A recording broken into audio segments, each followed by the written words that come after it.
تو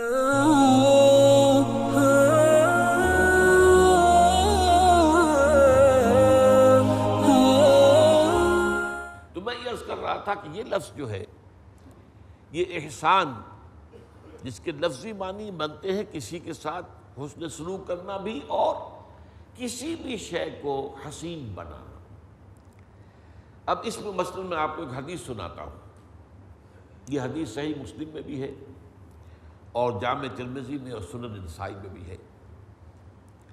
حضرت شداد ابن اوس اس کے راوی ہیں رضی اللہ تعالی عنہ۔ حضور فرماتے ہیں ان اللہ کتب الاحسان علی کل شیء، اللہ نے ہر چیز کے بارے میں واجب کیا ہے کہ اس میں خوبصورتی پیدا کی جائے۔ اب اس کی مثال دی آپ نے، فَإِذَا قَتَلْتُمْ فَأَحْسِنُوا الْقِتْلَةَ، کسی کو قتل کرنا ہو تو وہ بھی خوبصورتی کے ساتھ قتل کرو۔ آپ ذرا اس پر مسکرائیں گے بھی کہ قتل کے اندر خوبصورتی سے کیا مراد ہے، بات ابھی واضح ہو جائے گی۔ وَإِذَا ذَبَحْتُمْ فَأَحْسِنُوا الذَّبْحَ، یا نسائی کی روایت میں فَأَحْسِنُوا الذِّبْحَ، جب ذبح کرنے لگو کسی جانور کو تو خوبصورتی سے، عمدگی سے ذبح کرو۔ اور اس کی شرح کیا ہے؟ وَلْيُحِدَّ أَحَدُكُمْ شَفْرَتَهُ، چاہیے کہ کوئی شخص جو ذبح کرنے بیٹھے وہ اپنی چھری کو تیز کر لے۔ فَلْيُرِحْ ذَبِيحَتَهُ، جو ذبیحہ ہے اس کو راحت پہنچائے، زیادہ تکلیف نہ ہو۔ کھنڈی چھری سے آپ رگڑ رہے ہیں اس کے اگر حلق کو اور گردن کو، تو اس کے اوپر کیا بیتے گی؟ وہ ایک تیز دھار کے ساتھ جو ہے ایک ہی وار کے اندر وہ معاملہ ہو جائے تو ظاہر بات ہے اسے تکلیف کم سے کم ہوگی۔ اسی طرح کسی کو قتل کرنا ہے سزا کے طور پر، اب ایک اناڑی آدمی قتل کرنے لگے گا تو نہ معلوم کیا اس کے ساتھ کرے، وہ کیا سلوک کرے، اور وار کہیں کرنا چاہے لگ جائے کہیں اور جا کے، اس کا جو ہے وہ بجائے گردن کے کہیں سر پر لگے، کھوپڑے کا کچھ کو کر دے۔ تو اب آپ کو معلوم ہے جلاد جو ہے پروفیشنلز ہوتے تھے، وہ گویا کہ ایک طرح کا فن ہوتا تھا کہ وہ ایک ہی وار سے وہ گردن جو علیحدہ ہو جائے۔ اب بھی سعودی عرب میں جو ہے سرقلم ہوتے ہیں، باقاعدہ جو سزائیں ہیں ان کے اوپر سرقلم ہوتے ہیں، وہ اس طریقے سے کہ بس وہ ایک وار کے اندر گردن جو ہے اڑ جاتی ہے۔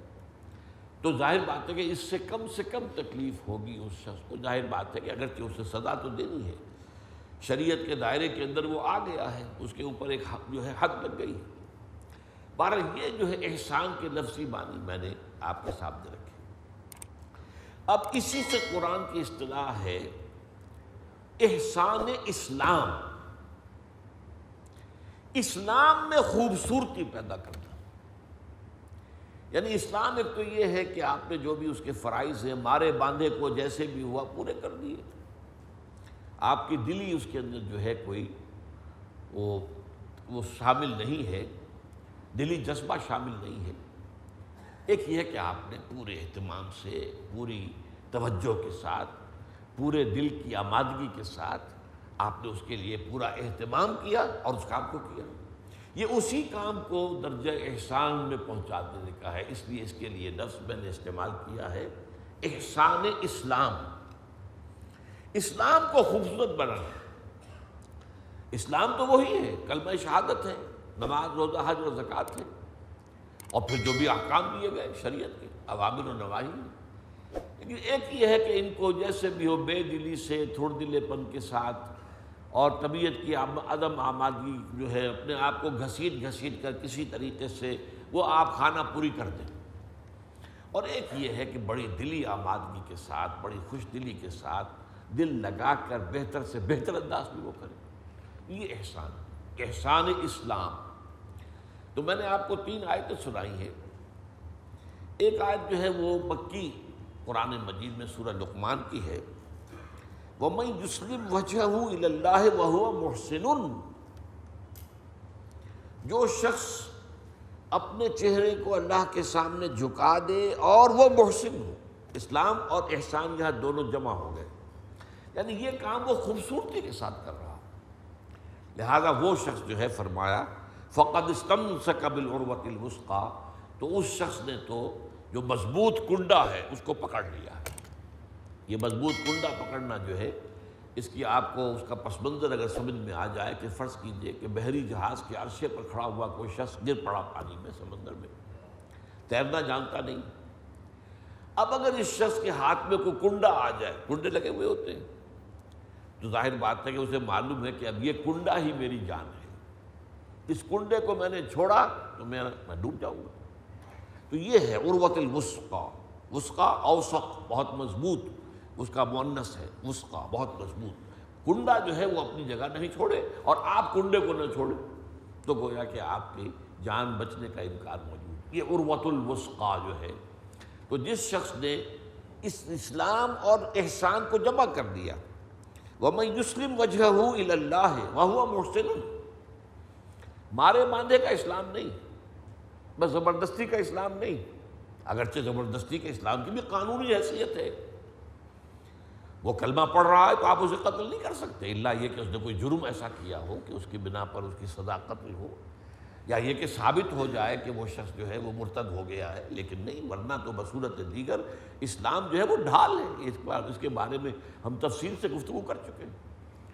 عین حالت جنگ میں ایک شخص جو ہے جب یہ محسوس کرے کہ اب میں بے بس ہو گیا ہوں اور کلمہ پڑھ دے، تب بھی آپ اب اس کو اس گناہ پر کہ گمان غالب یہ ہے کہ اس نے صرف جان بچانے کے لیے ہیلا کیا ہے، آپ اسے قتل نہیں کر سکتے، وہ ڈھال ہے اس کے پاس۔ تو قانونی اسلام کی اور یہ جو بھی ہے اس اسلام کی بھی اہمیت اپنی جگہ ہے قانونی سطح پر، لیکن اصل اسلام جو چاہیے وہ احسان والا اسلام چاہیے، اس میں خوبصورتی ہو، اس میں پوری طبیعت لگی ہوئی ہو، پورے انہماک کے ساتھ اپنی امکانی جد و جہد کے ساتھ ان کاموں کو سر انجام دیا جائے۔ پھر سورہ بقرہ میں یہ بات پھر آئی، بلا من اسلم وجهه للہ وهو محسن فلہ اجرہ عند ربہ ولا خوف علیہم ولا هم یحزنون۔ کیوں نہیں؟ جس شخص نے اپنا چہرہ اللہ کے سامنے جھکا دیا، تسلیم کر دیا، سر تسلیم خم کر دیا، وهو محسن، اور وہ یہ کام کر رہا ہو خوبصورتی کے ساتھ، عمدگی کے ساتھ، دلی آبادگی کے ساتھ، بہتر سے بہتر انداز میں، پھر اس کے یقیناً جو ہے اس کا اجر اس کے رب کے پاس محفوظ ہے، اس کے لیے نہ کوئی خوف ہوگا نہ حزن ہوگا۔ سورہ نساء میں فرمایا وَمَنْ أَحْسَنُ دِينًا مِمَّنْ أَسْلَمَ وَجْهَهُ لِلَّهِ وَهُوَ مُحْسِنٌ وَاتَّبَعَ مِلَّةَ إِبْرَاهِيمَ حَنِيفًا۔ اس شخص سے بہتر دین کس کا ہوگا جس نے اپنا چہرہ تو اللہ کے سامنے جھکا دیا، سر تسلیم خم کر دیا اور احسان کی کیفیت کے اندر۔ تو اب یہاں آپ دیکھ رہے ہیں کہ اسلام اور احسان ان دونوں کو جوڑ دیا گیا، لیکن حدیث میں ہم دیکھ رہے ہیں کہ اسلام اور احسان کے درمیان ایک سوال لایا گیا ہے، اور وہ من ایمان، اخبرنی عن الاسلام، اخبرنی عن الایمان، پھر اخبرنی عن الاحسان۔ اور یہ وہ بات ہے کہ سورہ مائدہ کی آیت نمبر 93 میں آئی ہے، وہ جو میں نے اس سے پہلے بھی کئی دفعہ آپ کے سامنے پڑھی ہے۔ لیس علی الذین آمنوا وعملوا الصالحات جناح فیما طعموا اذا ما اتقوا وآمنوا وعملوا الصالحات ثم اتقوا وآمنوا ثم اتقوا واحسنوا واللہ یحب المحسنین۔ جن لوگوں نے جو ایمان اور عمل صالح کی روش پر چل رہے تھے، تو انہوں نے جب تک تقویٰ کی روش اختیار کی اور پھر جو حکم آیا اس کو اختیار کیا، ایمان اور زیادہ تقویٰ ہوا تو مزید ایمان بڑھا، اور زیادہ تقویٰ ہوا تو وہ احسان کے درجے تک پہنچ گئے اور اللہ تعالیٰ کو محسنین سے محبت ہے۔ یہاں 3 درجے آئے، اور یہاں اس حدیث کے اندر 3 درجے ہیں، اسلام، ایمان، احسان۔ اب وہ احسان کیا ہے؟ جب سوال کیا گیا اخبرنی عن الاحسان، تو آپ نے فرمایا، جواب جو ہے حضرت عمر رضی اللہ تعالیٰ عنہ سے مروی جو روایت ہے اس پہ لفظ آیا ان تعبد اللہ کانک تراہ فإن لم تکن تراہ فإنہ یراک۔ میں آپ کو بتا چکا ہوں کہ یہ روایت دوسرے صحابہ سے بھی ہے۔ حضرت عبداللہ ابن عمر انہی کے صاحبزادے ہیں رضی اللہ تعالیٰ عنہما، ان کی روایت میں ان تخشى اللہ کانک تراہ فإن لم تکن تراہ فإنہ یراک۔ اور حضرت عبداللہ ابن عباس رضی اللہ تعالیٰ عنہما حبر الامہ، ان سے جو روایت ہے اس میں الفاظ ہیں ان تعمل للہ کانک تراہ فإن لم تکن تراہ فإنہ یراک۔ اول تو ان 3 الفاظ کو ذہن میں رکھیے، تعبد اللہ، تخشى اللہ، تعمل للہ۔ لیکن چونکہ اس حدیث کا زیادہ تر جو عام طور پر مقبول اور عام ہے ورژن وہ وہی ہے جو حضرت عمر سے ہے رضی اللہ تعالیٰ عنہ، اور اس میں لفظ عبادت آیا ہے، یہ لفظ بھی حجاب بن گیا ہے اس حدیث کے سمجھنے میں، اس لیے کہ عبادت کا تصور عوامی سطح پر کیا ہے؟ نماز، روزہ، حج، زکوٰۃ۔ تو گویا کہ احسان کا سارا جو تعلق ہے وہ انہی چیزوں کے ساتھ ہو گیا۔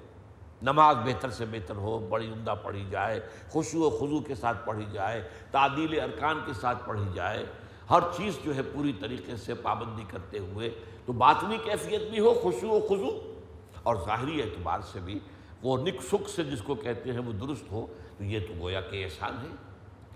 لیکن یہ کہ اس کو صرف عبادات تک محدود کر دینا جو ہے، یہ بھی گویا کہ اس حدیث کا جو عموم ہے اس سے ایک محجوبیت پیدا کرتا ہے۔